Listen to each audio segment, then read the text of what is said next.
इसी में बताता हूँ मैं, बात वही पड़ेगी आपको, उसमें भी समझा दूंगा। तो यहाँ पर किसी भी सर्किट बोर्ड में दो सेक्शन होते हैं, प्राइमरी और सेकेंडरी। प्राइमरी एसी को डीसी में कन्वर्ट करता है, उसके बाद सेकेंडरी जो है डीसी जितना चाहिए होता है, कहीं पर 5 वोल्ट, किसी पर 8 वोल्ट, किसी पर 10 वोल्ट, किसी पर 12 वोल्ट। तो वहाँ पर डीसी का काम यही रहता है कि जगह जगह के लिए, हर जगह के लिए उतनी सप्लाई बनाना जितना वो वहाँ रिक्वायरमेंट है। तो इसी में नहीं, हर किसी पीसीबी में रहता है। आपको एक दूसरी पीसीबी में यहाँ पर दिखाता हूँ, या सर्किट बोर्ड जिसे आप कहते हैं। एक डीवीडी का सर्किट बोर्ड मेरे पास है, आप देख सकते हैं, ये देखिए डीवीडी का है। तो ट्रांसफॉर्मर से इधर का जो है प्राइमरी और यहाँ का सेकेंडरी। तो इसके जस्ट पीछे मैं आपको दिखाता हूँ, ये देखिए इसके लाइनिंग बनी हुई है, ये प्राइमरी और ये सेकेंडरी।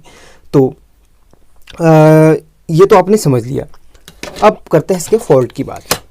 चलिए, सबसे पहले ज़्यादातर इसमें फॉल्ट जो आता है फुल शॉर्टिंग का, वो कैसे आप पता करते हैं? इसका फ्यूज बर्न हो गया है। देखिए, अगर इसका फ्यूज अगर पूरी तरीके से बर्न हो जाता है तो हम क्या करते हैं, दूसरा फ्यूज डाल देते हैं और फिर वह ख़राब हो जाता है। ये नहीं कि वो चल रहा है, मतलब शॉर्टिंग कहीं पे आगे रहेगी तो फ्यूज आप जितने बार डालेंगे फ्यूज उड़ते रहेगा। अब इसका जो शॉर्टिंग, फुल शॉर्टिंग का प्रॉब्लम आता है, वो आता कहाँ से, चलिए मैं बता देता हूँ। यहाँ से आपका लाइन इनपुट होती है, यहाँ से लाइव और न्यूट्रल वायर। ये देखिए आप समझिए, गौर कीजिए और पूरा जानने की कोशिश कीजिए, तभी आपको पता चलेगा कि फॉल्ट की पकड़ कैसे होती है। अब यहाँ से इनपुट होती है, देखिए 1 2, तो यहाँ पर से यहाँ पर तक फ्यूज लगा हुआ है। ये देखिए यहाँ तक फ्यूज का पूरा ये जो ट्रैक है यहाँ तक आ गया, और ये ट्रैक यहाँ तक आ गया। ये दोनों, ये लाइव है, ये न्यूट्रल है। अब यहाँ पर देखिए, यहाँ से यहाँ तक सर्किट पूरा करने के लिए पीछे क्या लगा रखा है, यह भी आपको मैं दिखा दूंगा। और यहाँ से यहाँ तक सर्किट पूरा करने के लिए क्या लगा है वो मैं बता देता हूँ। इसमें जो डायोड यूज होती है IN4007 या फिर 1N4007, जो भी आप इसको बुलाते हैं। देखिए यहाँ पर जो डायोड इस्तेमाल हुई है, इसका रेक्टिफायर बना, और रेक्टिफायर जो है आपको AC से DC बना के देगा। तो यहाँ से AC इनपुट होता है 220 वोल्ट, और वहाँ से DC थोड़ा सा ज़्यादा उसमें से निकलेगा। अब एक्यूरेट चेक करने पर ही पता चलेगा। यहाँ पर सिर्फ मैं अभी आपको एक थ्योरी बता रहा हूँ। अब जो है कि सबसे पहले आपको डायोड चेक करना बता देता हूँ। कभी भी आपका फुल शॉर्टिंग हो रहा है तो आपने क्या करना है, जैसे आपने फ्यूज बांधा, उड़ गया, बांधा, उड़ गया, बांधा, उड़ गया, तो आपने डायोड चेक करना है। डायोड सबसे पहला जो फुल शॉर्टिंग का प्रॉब्लम आता है, डायोड ख़राब होने की वजह से भी आता है। बेसिकली 2 डायोड ख़राब होते हैं, फिर भी आपने चेक सारे ही करने हैं। वो आपको तरीका मैं बता देता हूँ। सबसे पहले मैं अब इसमें चेक करवा के बता देता हूँ। देखिए, एक तरफ से हमें कुछ डिजिट्स हो और एक तरफ से नहीं, हम सीरीज वाइज चेक करेंगे। देखिए ये चेक करते हैं तो बिल्कुल ओके है। ये चेक करते हैं, देखिए यहाँ पर उल्टी लगी है, तो एक उल्टी, एक सुल्टी, एक उल्टी, एक सुल्टी ऐसे लगी रहती है, क्योंकि ब्रिज रेक्टिफायर यहाँ पे है। तो हमने सारी चेक करनी है, बीप नहीं मानी चाहिए किसी में भी, भले डिजिट शो करे ना करे। देखिए यहाँ पर शो करेगा क्योंकि यहाँ पर पोजीशन लगी। अब इसको उल्टा करेंगे, बीच की 2 हैं उनमें डिजिट हमें शो करेगा। सॉरी, ये थोड़ा सा हड़बड़ हो गई तो बोलने में। अब क्या कि इसको हमने चेक कर लिया, तो ये बिल्कुल ओके है। ख़राब होती है तो बीप मारेगा, कोई एक डायोड या कोई 2 डायोड बीप मारेंगे। बीप मारती है तो 1 डायोड या 2 डायोड ख़राब है। मैं तो यही रिकमेंड करूँगा भाई, आप अगर 1 डायोड भी ख़राब होती है तो सारी की सारी आप क्या है कि चेंज कर लीजिए। बाकी आपकी इच्छा, 1 डायोड चेंज करेंगे फिर भी आपका प्रॉब्लम्स का सॉल्यूशन हो जाएगा। लेकिन आपको यही रिकमेंड करूँगा कि आप सारी की सारी डायोड चेंज कर लीजिए। अब बात करते हैं सेकेंडरी की। सेकेंडरी में बहुत सारे फॉल्ट आते हैं, जैसे कि 5 वोल्ट मिसिंग, 3.3 वोल्ट मिसिंग, और 24 वोल्ट कम आ रही है, या 12 वोल्ट कम आ रही है, या 3.3 वोल्ट कम आ रही है, या अब बाकी चेक करने का तरीका बिल्कुल ऐसे ही रहेगा। ये देख सकते हैं आप, यहाँ पर ऐसे करके इसको चेक करेंगे। यहाँ पर कैपेसिटर लगा है, इस वजह से थोड़ा यहाँ पर ये दोनों तरफ को यहाँ पर कुछ डिजिट शो कर सकता है। अभी कैपेसिटर चार्ज हो गया, इसको एक साइड से और चेक करते हैं। जैसे इसको जिसका जो एक्चुअल मेथड होता है, प्लस को प्लस में, माइनस को माइनस में, देखिए तो यहाँ पर देखिए इतना इसका जो भी वैल्यू होगा वो दिखाएगा। बस बीप नहीं मारना चाहिए, कुछ देर बीप मार के बंद हो सकता है, क्योंकि ये यहाँ पर कुछ कैपेसिटर हमारे लगे हुए इनकी वजह से। तो देखिए इनको भी चेक कर लिया, इनको भी चेक कर लिया, मतलब डायोड का जो चेक करने का मेथड होगा बिल्कुल वैसे ही रहेगा, और फुल शॉर्टिंग नहीं आनी चाहिए।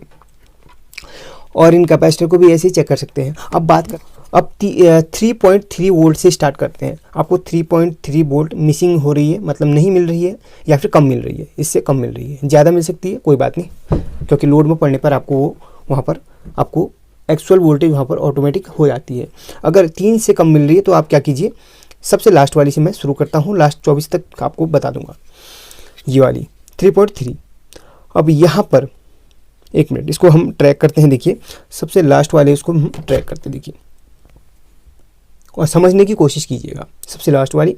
अब ये है, यहाँ पर क्या है कंपोनेंट देखते हैं ज़रा। भाई यहाँ पर डायोड है। अगर आपकी 3.3 वोल्ट मिस कर रही है या ख़राब है, मतलब नहीं आ रही है या कोई और प्रॉब्लम आ रही है, मतलब कम की, तो इस डायोड को आप चेक करेंगे। भाई फुल शॉर्टिंग नहीं भी बताता है तो इस डायोड को चेंज करके आप देख लीजिए एक बार, ठीक है। आपको लास्ट में और बताऊंगा कि नो सिग्नल या वीक सिग्नल की प्रॉब्लम किससे आती है, वो भी आपको लास्ट में बताऊंगा। पूरी वीडियो जरूर देखना, इसलिए कहता हूँ स्किप ना करें। तो इस डायोड को आपने चेक करना है। ख़राब है तो आपको वहाँ पर कुछ वोल्ट नहीं मिलेगी। अगर बिल्कुल ओके है तो वहाँ पर आपको कुछ वोल्ट मिल सकती है, लेकिन कम मिल रही है तो इसको चेंज ही कर लीजिए। मैं आपको रिकमेंड करूँगा भाई इसको चेंज ही कर लीजिए। अगर कम मिल रही है तो, फिर भी आपको नहीं मिलती है तो वहाँ पर इस तार को कट करके यहाँ पर लगा लीजिए। यहाँ पर आपको मतलब आपका प्रॉब्लम का सॉल्यूशन हो जाएगा। और यहाँ पर इसके बाद यहाँ पर डायोड चेक कर ली, डायोड ओके है। तो यहाँ पर ये क्या है, यहाँ पर से यहाँ तक क्या है, देखिए यहाँ पर से यहाँ तक कुछ ना कुछ जा रहा है, तो यहाँ पर डायोड जा रही है। भाई ये डायोड, तो ये डायोड जा रही है यहाँ पर, ये 5 वोल्ट पे। देखिए ये है 5 वोल्ट की पिन, लास्ट वाली 5 वोल्ट की। तो 5 वोल्ट से कन्वर्ट होकर हमें 3 वोल्ट यहाँ पर मिल रही है। एक मिनट, यहाँ पर 5 वोल्ट से हम लोग 5 वोल्ट पे चेक करते हैं। देखिए ये देखिए 5 वोल्ट का ही है, तो यहीं से हमें कम होकर यहाँ पर 3 वोल्ट यहाँ पर मिल रही है। तो हमने कुछ नहीं करना, एक इस डायोड को चेक करना है 3 वोल्ट के लिए, और एक इस डायोड को चेक करना है 3 वोल्ट के लिए। अगर 3 वोल्ट की यहाँ पर समस्या आ रही है तो ठीक है, वो आपका सॉल्यूशन हो गया।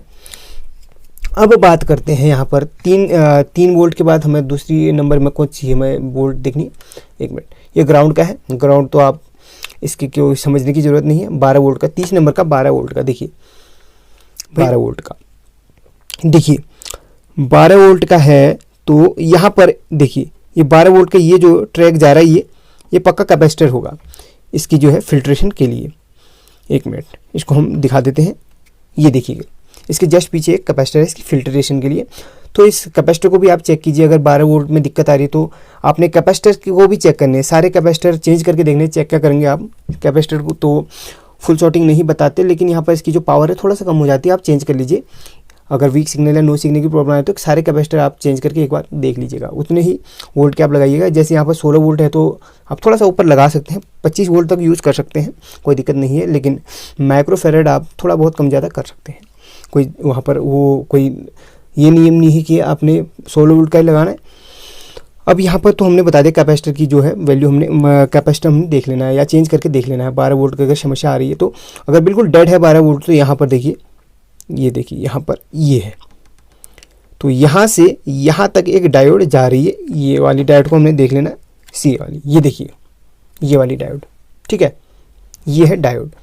अब FR डायोड है, ये फास्ट रिकवरी डायोड है ये, तो इसको भी हमने देख लेना है। अगर ये बिल्कुल ख़राब होगी तो बीप मारेगी, अगर ख़राब नहीं है तो यहाँ पर आपको दूसरी वाली लगा के देख लेनी है। तो वहाँ पर 12 वोल्ट की आपकी समस्या जो है सॉल्यूशन हो जाएगा, ठीक है। यहाँ पर डायरेक्ट ट्रांसफार्मर से ही आपका जो है यहाँ पर डायोड के थ्रू यहाँ पर आपको 12 वोल्ट मिलती है, ठीक है। ये तो आपने जान लिया। अब यहाँ पर 1 2 आपको 3.3 बता दिया, ये ग्राउंड है, ये 12 वोल्ट बता दिया। अब चौथे नंबर की क्या है यहाँ पर आपको दिखा देता हूँ। 1 2 3 4 24 वोल्ट, ठीक है। ये देखिए 24 वोल्ट इसमें चौथे नंबर की यहाँ से स्टार्ट है। समझिए, पूरी वीडियो देखेंगे तो कुछ ना कुछ आपको कुछ ना कुछ हाथ लग ही जाएगा, मतलब कुछ ना कुछ नॉलेज मिल ही जाएगा। तो ये देखिएगा 24 वोल्ट है। ये देखिएगा यहाँ पर कैपेसिटर होगा क्योंकि यहाँ पर फिल्ट्रेशन इसके जस्ट बगल में ये वाली, और दूसरी नंबर की इधर वाली जो है ग्राउंड की पिन है। तो ग्राउंड के साथ यहाँ पर इसको कैपेसिटर के साथ फिल्ट्रेशन के लिए लगाया रहता है। तो अब यहाँ से 24 वोल्ट को हम लोग ट्रैक करते, देखिए ये है। तो यहाँ पर एक डायोड हमारी लगी हुई है। हर किसी वोल्टेज में डायोड लगी रहती है, ठीक है, ये आपने समझ लेना है। तो इस डायोड को आपने चौथे नंबर की जो डायोड है इसको आपने चेक कर लेना है, ये वाली को, ठीक है। ये भी आपने चेक कर ली, ओके है। तो आप इसको इसके साथ मेरा अभी तक का अनुभव है, अगर चेक करेंगे तो बिल्कुल ओके निकलेगी। लेकिन आपको यहाँ पर 12 वोल्ट अप डाउन मिसिंग होएगी। तो आप मेरे हिसाब से चेक करने से अच्छा है कि आप इसको उठाइए।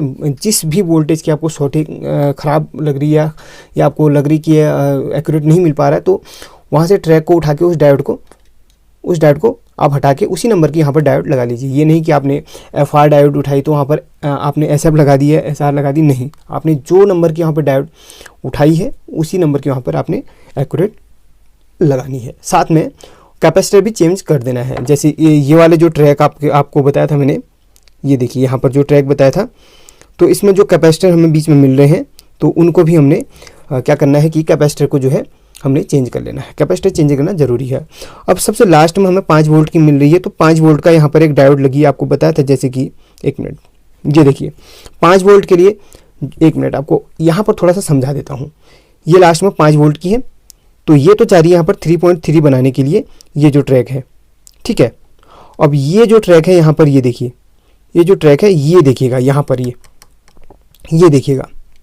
तो यहाँ पर से देखिए, यहाँ पर क्या हमें कंपोनेंट देखने को मिला, यहाँ पर डायोड देखने को मिल रही है। यहाँ से यहाँ तक एक बड़ी वाली डायोड है, ये देखिएगा क्या है, बड़ी वाली डायोड, ठीक है।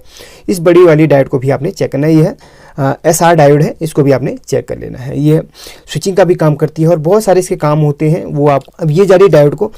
अब ये वाला जो कि कॉइल का दूसरा हिस्सा हमारा जा रहा है इधर पर, ये यहाँ पर पक्का रेजिस्टेंस होगी, ये देखिए रेजिस्टेंस, ठीक है। ये रेजिस्टेंस से हमारी यहाँ पर आ रही है, कहाँ पर, यहाँ पर, सॉरी यहाँ पर ये रेजिस्टेंस आ रही है यहाँ पर।